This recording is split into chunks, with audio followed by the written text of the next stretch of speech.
So hello everyone, welcome back to the Codersarts. So in this video we are going to execute our share preference code, and I have done some minimum changes. In our previous video we have looked into it, like we have created the sign up activity here. Like we have to create the login activity, and after that we have created the login activity logic code, and then we have written some code for the sign up page, and then after we have written the sign up activity as well. So let's check how what our code is working or not. So in previous video I have done some changes. So when I am not at the screen, so let's show them changes. So you can see here we have using the intent filter here, like it is on the main activity by default, but after the main activity I have cut paste this code to the login activity, so that our once the like our launch, so we can a person can able to log in here. So I have connected my device here, physical device here, and also I wanted to execute the code. So here you can see the physical device.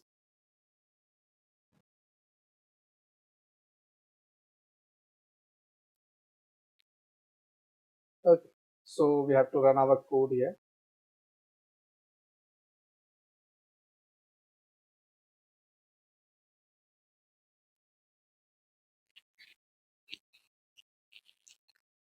Like you can see the code is going to execute it in our device here.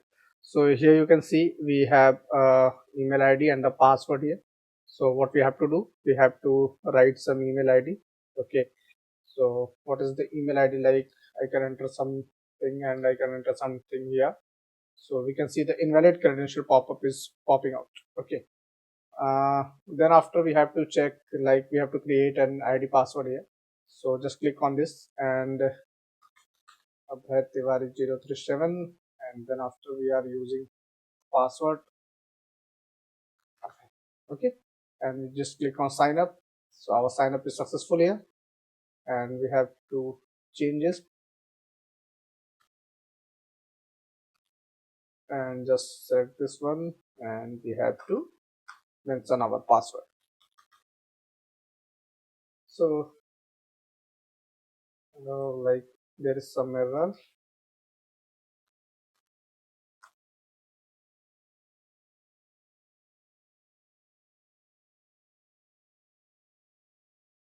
Phone is like,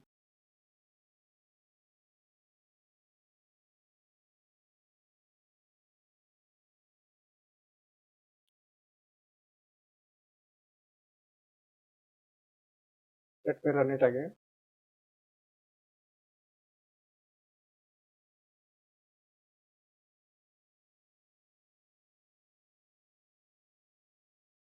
Okay, so let's set the account again here,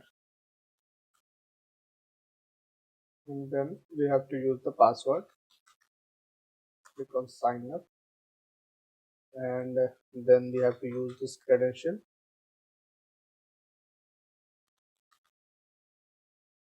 Okay, so here you can see you are moving to the main activity here, and once you click on back you will exit our application, and then when we run it again, we are getting our email and password. We can use our previous email and password. Okay, so here we can see we are passing it here. So in this activity, on the main activity, we are going to integrate the API which is known as the JSON placeholder API. So let's see like what we are going to integrate here. So we have to just integrating this API. Okay, so continue with us. In the next video we are going to integrate this API of JSON placeholder API, and then after we are going to execute it and see how our code is executing successfully. So thank you being with us.